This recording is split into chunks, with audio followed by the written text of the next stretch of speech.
So let's say that you're on some page here and you're unauthenticated and you go to log in. So here I have an account set up at test.com with something as the password, and we go to log in there.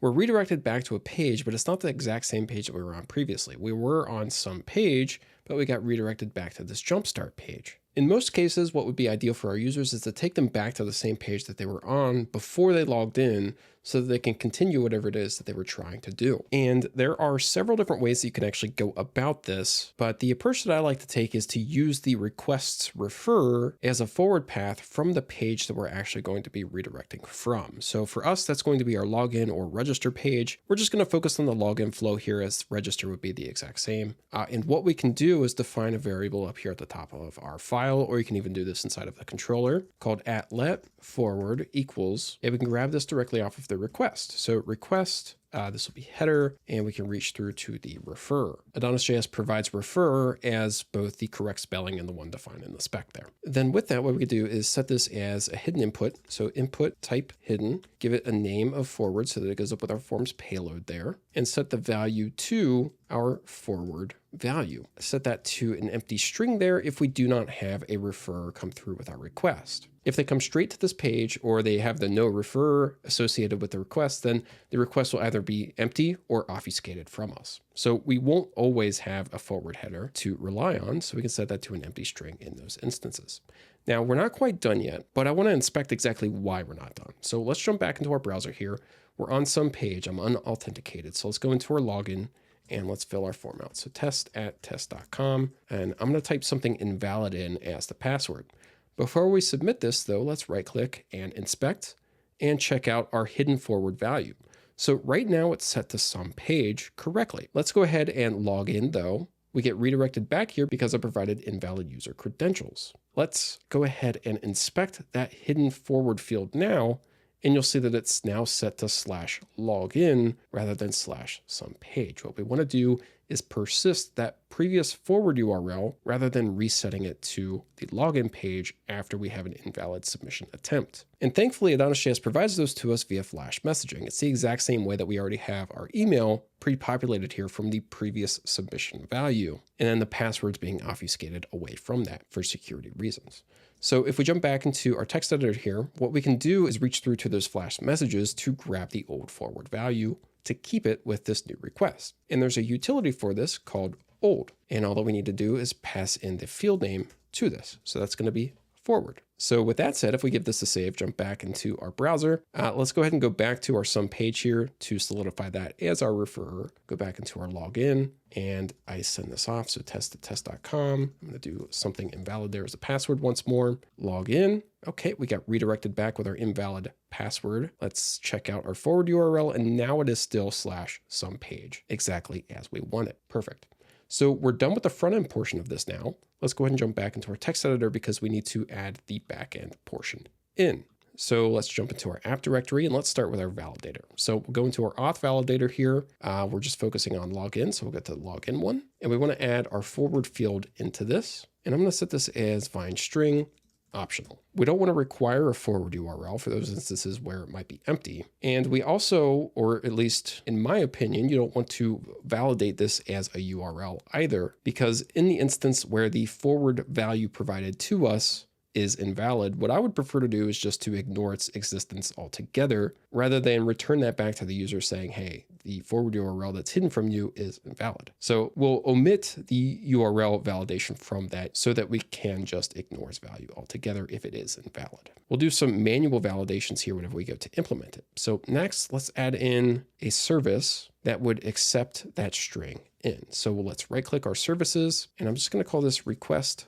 service.ts, export default request service, and we can add in a static get forward URL that accepts in our forward string. And you know what? We can also make that optional as well. Yep, I always do this. I forget to specify this as a class there. So if we do not have a forward value, then we can just go ahead and return null as an explicit value there. Otherwise, we can try to parse this as a valid URL. So const URL equals new and pass it through to the URL constructor as forward there. If an invalid URL is passed into this forward constructor, it's going to throw an error, in which case we can catch that so that it gracefully handles it for our user. We can go ahead and just return null. Once we have a URL and we verified that it's valid by passing it into the URL constructor, we can attempt to match it against a route defined within our application. So for this, we can import AdonisJS's router from AdonisJS Core Services router. And there's a match function that takes in the URL. And we're going to pass in the URL path name to that.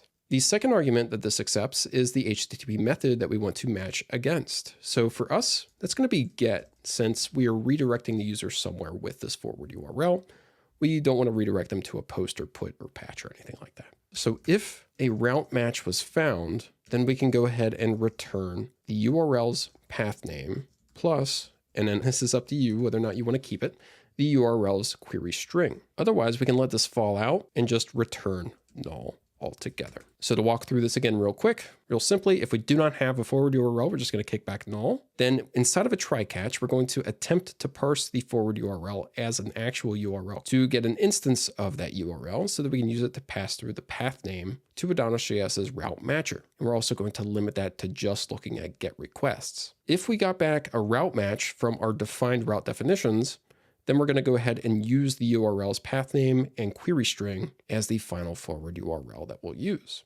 Otherwise, we'll kick back null and we'll ignore any exceptions or errors that are thrown so that we can ignore the forward URL altogether and instead redirect back to a default location. So now within our auth login controller, we'll want to make use of this. So after we've logged the user in and flashed their message and everything, we can go ahead and do const forward equals request service and import that and call our get forward URL. Since we have added forward into our validated data, it's now right there on our data as an optional string. So we can do data.forward to pass that into our get forward URL call. And then if forward has a value, and in this case, that value is something that's actually matched against one of our defined route definitions, and it's also a relative path rather than an absolute path, we can go ahead and return response redirect to path and pass the forward path in there. So let's give that a save, jump back into our browser, and let's give it a test run. So I'm going to go back here, refresh just to make sure we're set. We're on some page. I'm going to go back to login. Let's do test@test.com, something there for the password, hit enter, and beautiful. We're now redirected right back to some page rather than the jumpstart page. If we were to log out, open up a new tab, go to localhost 3333/login. We should not currently have a referrer. We can go ahead and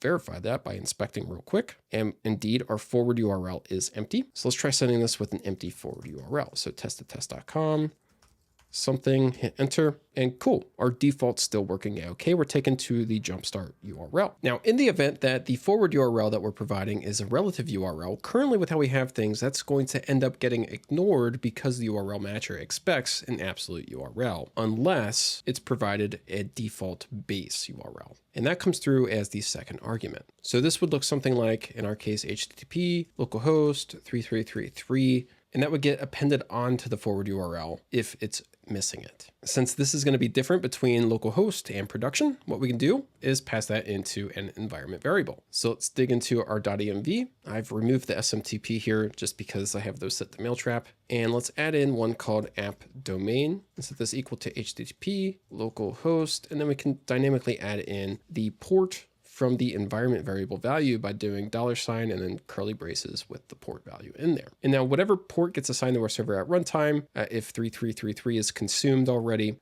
then that will get injected in here to our app domain.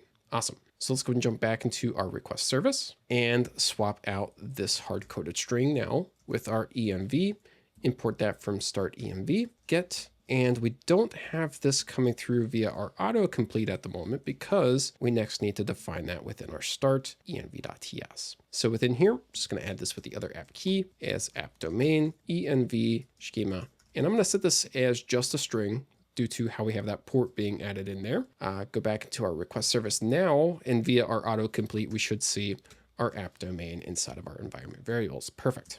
So with that saved, we now have support for relative URLs as well. So jumping back into our browser, and if we're on some page, go into our login. What I'm going to do is mutate the forward value that we have here. So I'm just going to take the localhost 3333 off so that we just have /some page.